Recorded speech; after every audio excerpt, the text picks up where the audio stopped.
Olá pessoal, sejam bem-vindos a mais um Pandora News, o seu plantão diário de notícias.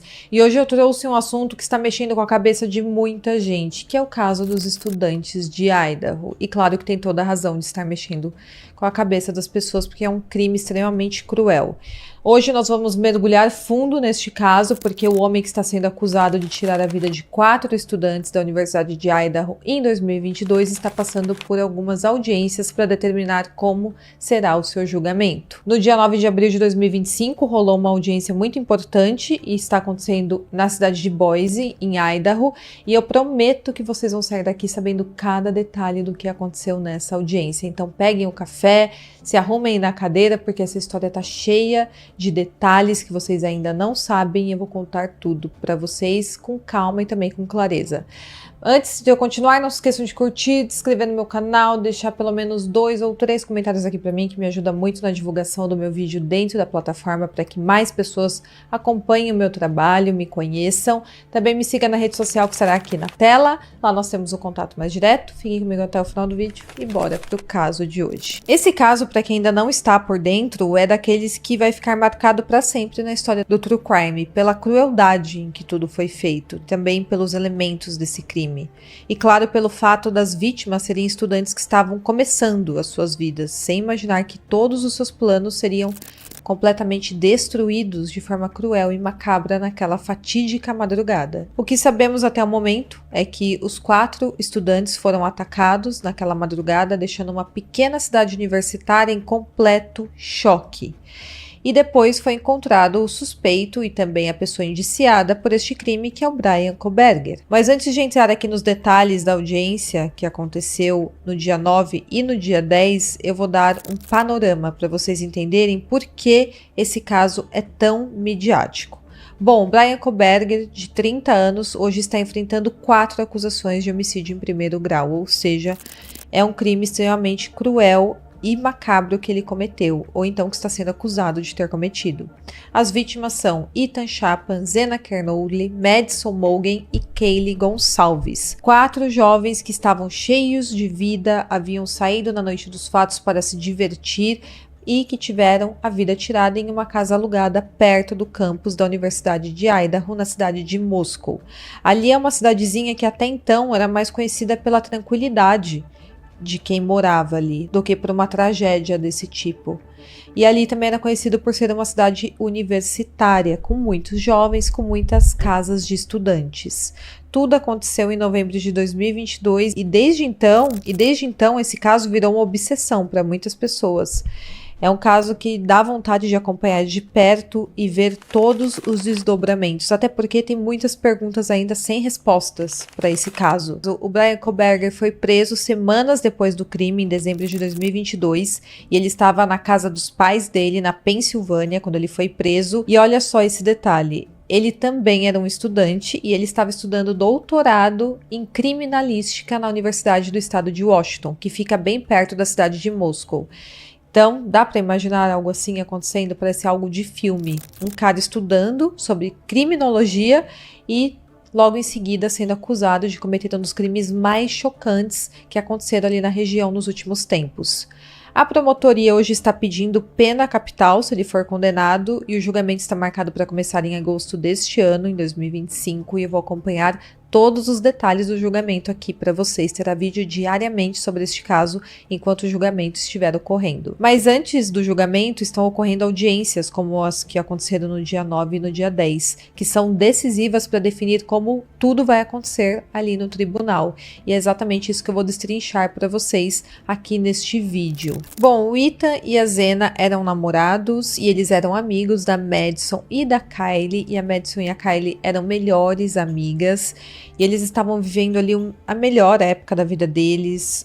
Alguns já haviam terminado, né? Estavam terminando a faculdade, já arrumando empregos. E infelizmente todos os seus sonhos foram interrompidos naquela fatídica madrugada, quando eles foram encontrados sem vida e haviam sido mortos de maneira muito cruel durante uma madrugada. Acontece que tinha 2 outras sobreviventes ali na casa, 2 outras estudantes. E hoje nós sabemos que elas sabiam que algo de errado estava acontecendo ali dentro durante a madrugada. Mas a emergência só foi chamada horas depois, e esse é um detalhe que ainda gera muitas perguntas neste caso. Inicialmente foi falado que a Dylan, uma das sobreviventes, teria entrado em choque após ver um homem mascarado dentro da casa, mas hoje sabemos que, na verdade, ela não entrou em choque, a ponto de não conseguir agir ou se comunicar com outras pessoas. Afinal de contas, nós sabemos hoje que ela imediatamente mandou várias mensagens para outra sobrevivente que estava no quarto do andar térreo ali da casa, que se chama Bethany Funk. Então elas ficaram conversando logo depois que os crimes aconteceram. Além disso, a casa ali onde tudo aconteceu era uma casa de madeira, ou seja, o som pode vazar bastante entre os ambientes, com muito mais facilidade do que uma casa de alvenaria, como é aqui no Brasil. Agora você imagina 4 pessoas tendo a vida tirada dentro daquela casa e ninguém ouviu nada. Tinha 2 pessoas ali dentro acordadas, elas não escutaram nada. Eu achei tudo isso muito estranho logo de cara, ainda mais quando eu fiquei sabendo que o quarto da Dylan ficava ao lado do quarto da Zena e do Ethan, onde eles estavam dormindo na noite dos fatos. Então eles ficam no mesmo andar, no mesmo corredor. Então, será que de fato ela não ouviu o que estava acontecendo, que tinha 2 pessoas tendo a vida tirada com objeto cortante? Ela pode ter ficado em silêncio exatamente para se salvar? É uma grande possibilidade aqui. Mas o que ela alega é que, na verdade, ela ouviu alguns barulhos que ela acreditou ser da Kylie brincando com o cachorro no andar de cima. Depois ela ouviu alguém chorando e a voz de um homem dizendo: "Está tudo bem, eu vou te ajudar". Quando ela ouviu esses barulhos, ela falou que ela abriu a porta do seu quarto 2 vezes e saiu no corredor para ver o que estava acontecendo, e que apenas na 3ª vez que ela abriu a porta foi então que ela viu um homem mascarado com roupas pretas e com sobrancelhas grossas passando por ela no corredor, ou seja, ela viu um desconhecido dentro da casa. Neste momento ela teria ficado em choque, esse foi o primeiro relato, mas hoje sabemos que logo em seguida ela avisou a Bethany que havia visto o homem desconhecido na casa.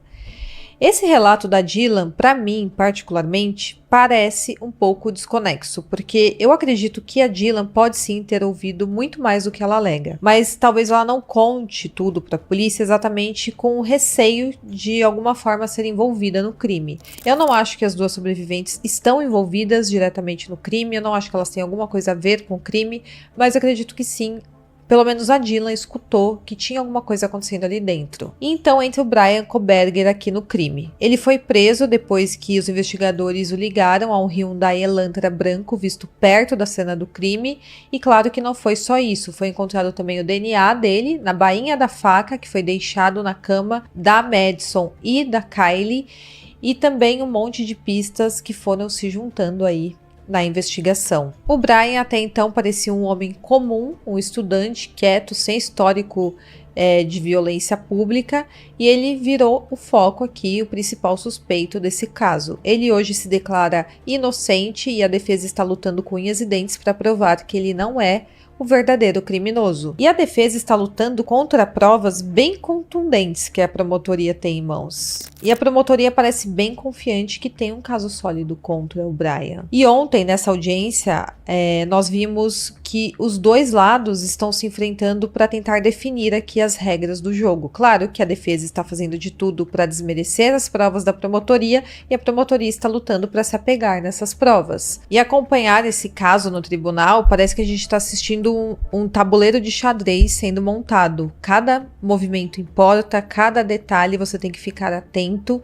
E essa audiência que aconteceu foi um desses momentos em que as peças parece que começaram a se alinhar de alguma forma para o julgamento que nós vamos ver em agosto. Então, vamos ver tudo que rolou nessa audiência, ponto por ponto, porque tem muita coisa aqui pra gente digerir juntos. Bom, a audiência do dia 9 de abril foi o primeiro dia de uma sessão que ocorreu em 2 dias, no dia 9 e no dia 10. Foram mais de 8 horas de audiência. E tudo aconteceu no condado de Ada, na cidade de Boise, e o juiz Steven Hippler que está no comando deste caso.